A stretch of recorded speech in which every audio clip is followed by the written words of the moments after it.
एक 23 साल का लड़का जो पहली बार नारायण शाकाहारी जी के सत्य के साथ में जाता है, वहां पर वह प्रभु की वाणी सुनता है, भजन सुनता है और वहां की चकाचौंध देखकर प्रभु से वादा कर बैठता है कि हे प्रभु, मैं जीवन भर अब शादी नहीं करूंगा, अपना पूरा जीवन आपकी भक्ति में ही बिताऊंगा। अब चाहे मेरी मौत ही क्यों न हो जाए, लेकिन फिर भी उस लड़के ने प्रभु के वचनों को तोड़ा और एक लड़की के साथ धोखा किया। और जब लड़की को लगा कि उसने मुझे धोखा दिया है, तो फिर उस लड़की ने अपने आप को खत्म कर लिया। पूरी कहानी आज आपको हम बताते हैं, बिल्कुल सत्य घटना है और ये आपके सहारनपुर की है। नमस्कार दोस्तों, हमें उम्मीद है कि आप सब लोग अच्छे से होंगे, घर पे आपके माता पिता भी अच्छे से होंगे। ये कहानी शुरू होती है सहारनपुर के जिले के पास एक छोटा सा गांव है वहां से। दरअसल वहां का एक लड़का है जिसका नाम है प्रीतम।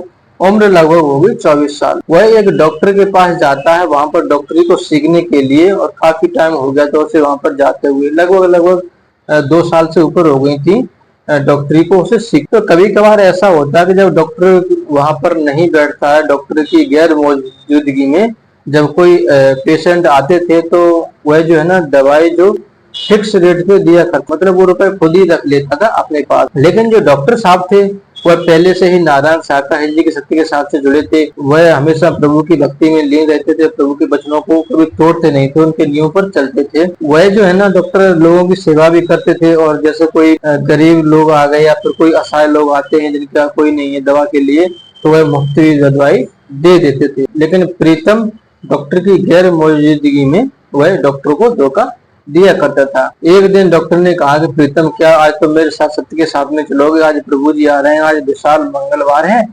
तो आप भी देखो, वहां पर देखो कितना रौनक होती है, लोगों के जीवन में कितना फायदा हुआ है, तो आप भी चलो। प्रीतम ने सोचा कि चलो एक बार घूम आते हैं, चलो हम भी देख आते हैं, आखिर हमारे जो डॉक्टर साहब हैं ऐसा क्या वहां बताते हैं कि जो हमेशा ये उनकी गुणगान ही करते रहते। तो प्रीतम भी उन डॉक्टर साहब के साथ में चला जाता। बात है 2017 की, सत्य के साथ में पहुंचता है तो वहां की चकाचौंध देख करके एकदम अचंभे में पड़ जाता है। इतनी भीड़ थी, मानो लाखों की भीड़ थी, और उस लाखों की भीड़ में ऐसा लगा उसे कि किस जगह पर आया हो। इतनी खूबसूरत जगह, वहां पर सभी लोग आराम से बैठे हुए हैं, प्रभु के वचनों को सुन रहे हैं, और जो भजन वहां पर गाए जा रहे हैं भजन भी लोग सुन रहे हैं। इतनी प्यारी धुन, इतना प्यारा म्यूजिक, उसे ऐसा लगा कि वो कौन सी दुनिया में आ गया हो। और सुनते ही सुनते जब प्रभु को उसने वचन सुने, तो उसने वहीं पर प्रभु से वादा कर दिया कि अब मैं भी कभी भी जीवन में शादी नहीं करूंगा, आजीवन अविवाहित ही रहूंगा,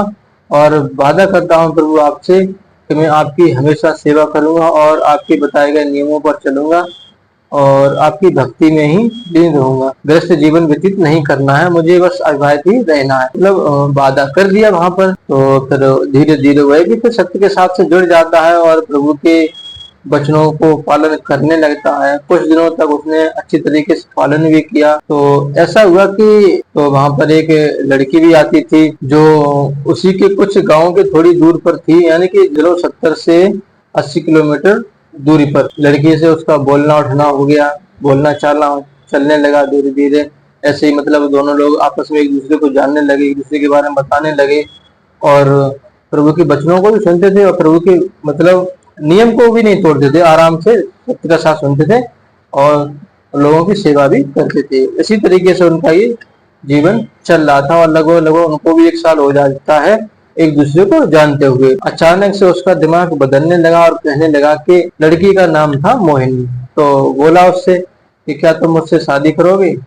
तो लड़की ने तो पहले तो मना किया कि नहीं, ऐसा नहीं कर सकते, देखो हमें फ्रेंड है, फ्रेंड भी नहीं मानते हैं यहाँ पे, तो भाई और बहन मानते हैं, लेकिन आप कैसी बात कर रहे हो, हम शादी नहीं कर सकते। तो प्रीतम ने कहा देखो, हम मान सकते हैं कि हाँ यहाँ पर भाई और बहन होते हैं, लेकिन जरूरी नहीं कि हर व्यक्ति भाई बहन हो, ऐसा तो नहीं हो सकता है ना कि जैसे कि सत्य के साथ में लोग आते हैं तो कुछ अपने परिवार से सभी लोग आते हैं, किसी की बहन भी आती है, किसी का भाई भी आता है, किसी की पत्नी भी आती है। तो जो पति पत्नी होते हैं क्या वो भाई बहन हो जाएंगे? नहीं होगी ना।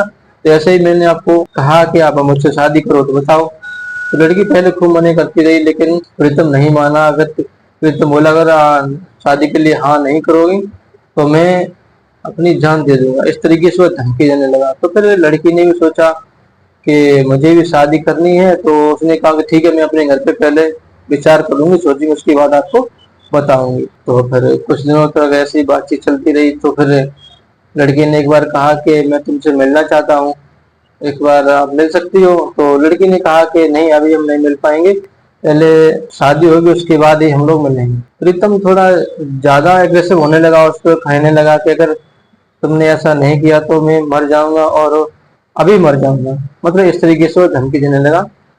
तो मोहिनी को लगा कि अगर ये मर गया तो फिर मेरे हाथ से पाप लगेगा, क्योंकि ये शादी की बोल रहा है, तो शादी तो हो ही जाएगी, चलो एक बार मिल लेते हैं। तो फिर मिलने के लिए वो चली जाती है। धीरे धीरे समय और गुजरा, और समय बीत गया। तो एक दिन की बात है कि मोहिनी जो है ना, अपने घर पर अपनी माँ के साथ खाना बना रही थी। वह रोटी बेल रही थी और उसकी माँ जो है ना, गैस पर रोटी सेक रही थी। जो गैस का पाइप होता है ना, वो पाइप एकदम से चूल्हे से निकल जाता है और उसमें आग लगती है। मोहिनी ने सोचा कि कहीं उसकी मां न जल जाए, तो उसने एकदम पाइप को खींच के इस तरफ अलग से किया। तो अलग से करने में ही उसका ये चेहरा पूरा झुलस जाता। जब ये पूरा चेहरा उसका जल गया, फिर वो उसे एकदम उसकी माँ डॉक्टर के पास ले जाती। हालांकि वह बहुत जल गई थी, कहीं तक ठीक हो गई, लेकिन पूर्ण रूप से ठीक नहीं हो पाई। उसका चेहरा जो है ना, बिल्कुल बेकार सा हो गया। तो ये बात उसने प्रीतम को नहीं बताया कि उसका चेहरा जल गया। काफी दिन हो गए जब वह सत्य के साथ में नहीं गई। तो प्रीतम ने उसे कॉल करके पूछा कि क्या बात, सत्य के साथ में क्यों नहीं आ रही हो। उसने कहा कि मेरी तबीयत नहीं सही है, मैं आऊंगी। तो जब एक दिन वह फिर सत्य के साथ पहुंची और वहां पर जब गई, तो प्रीतम ने देखा उसका चेहरा तो एकदम वही भी अचंभे में पड़ गई, ये क्या हो गया। तो उसने पूरी सच्चाई पूछी।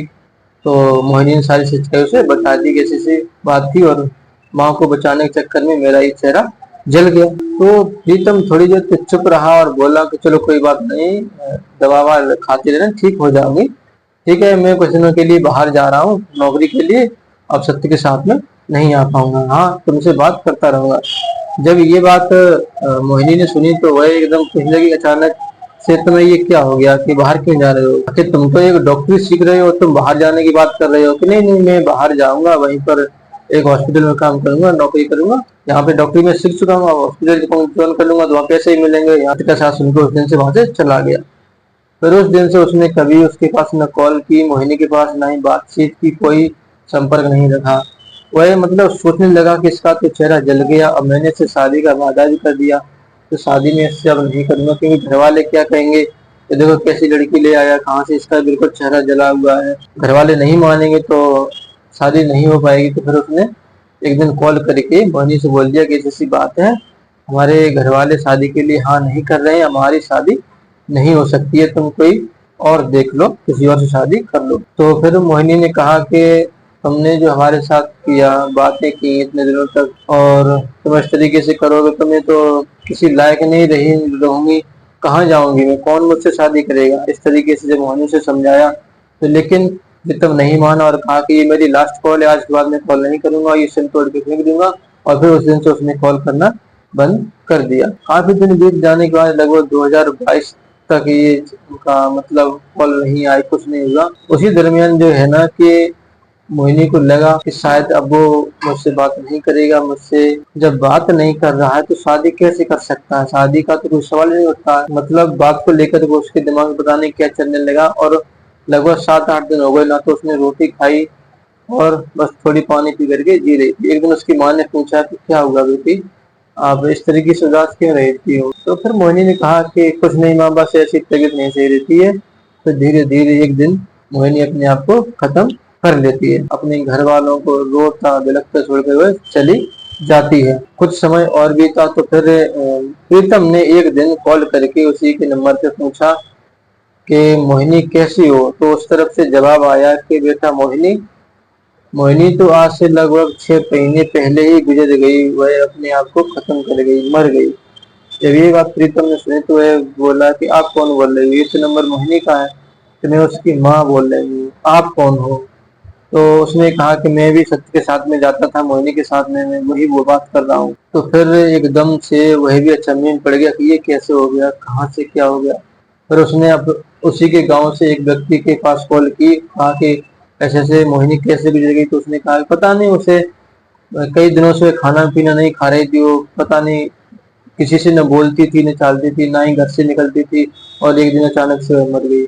तो प्रीतम ने भी समझ लिया कि हाँ, वह मेरी ही वजह से मरी है, लिए क्योंकि मैंने उससे शादी के लिए ना कर दिया था। धीरे धीरे थोड़ा और समय गुजरा, मतलब 2 या 3 महीने ही हुए होंगे। ऐसा हुआ कि एक दिन जो है ना, प्रीतम बाइक से अपने एक दोस्त से मिलने के लिए जा रहा है। तो जो बाइक है जो है ना, बस होती है बस, तो उसी में उसका एकदम सिर जाकर के लगता है। तो हालांकि हेलमेट पहना था तो बच गया, लेकिन उसका जो पैर था, एक ये वाला सीधा वाला पैर उस टायर के नीचे आ जाता है और वो टूट जाता है, मतलब बिल्कुल खराब हो गया पैर, एक पैर से लंगड़ा हो गया वो। और अपने घर पर ही बस इलाज के लिए पड़ा रहा। इलाज उसका चला लगभग 7 से 8 महीने तक। तो पैर तो उसका बिल्कुल खराब हो गया था। डॉक्टर ने फिर उसे उसका पैर एक काट दिया था। चारपाई पे लेटे लेटे अब उसके दिमाग में ख्याल आ रहे थे कि उसने क्या गुनाह किया जो उसे उस गुनाह की सजा मिली। तब उसे वही ख्याल याद आने लगे कि जब वह पहली बार सत्य के साथ में गया था और वादा किया कि वह शादी नहीं करेगा, फिर भी उसने शादी की। लेकिन चलो वो तो खैर, शादी तो हर कोई कर सकता है, लेकिन प्रभु माफी कर देते। लेकिन उसने और फिर सोचा दिमाग में, उसने और क्या पाप किए। तब उसे ख्याल आया कि उसने एक लड़की के साथ शादी का वादा किया था, उसे भी धोखा दिया और वो चली गई है, मतलब मर गई है। तो शायद सबसे बड़ा पाप उसे यही लगा है। तो उसी की वजह से शायद उसे ये सजा मिली है कि उसका ये पैर टूट गया और वो लंगड़ा हो गया है। अब एक पैर से ही वो सत्य के साथ में आज भी जाता। आप अगर सत्य के साथ में कभी गए हो तो एक बार देखना। और बस प्रभु से अब यही दुआ करता है, प्रभु जो मुझसे गुनाह हो गए हैं मुझे माफ कर दो, अब आगे से मैं कोई गलती नहीं करूँ। ये थी प्रीतम की कहानी। उम्मीद है हमें आपको कि ये कहानी जरूर आपको पसंद आई होगी। यदि आप भी ऐसी कोई कहानी जानती हो तो प्लीज हमें जरूर शेयर करें, उस कहानी को जरूर हम लेकर के आएंगे। धन्यवाद।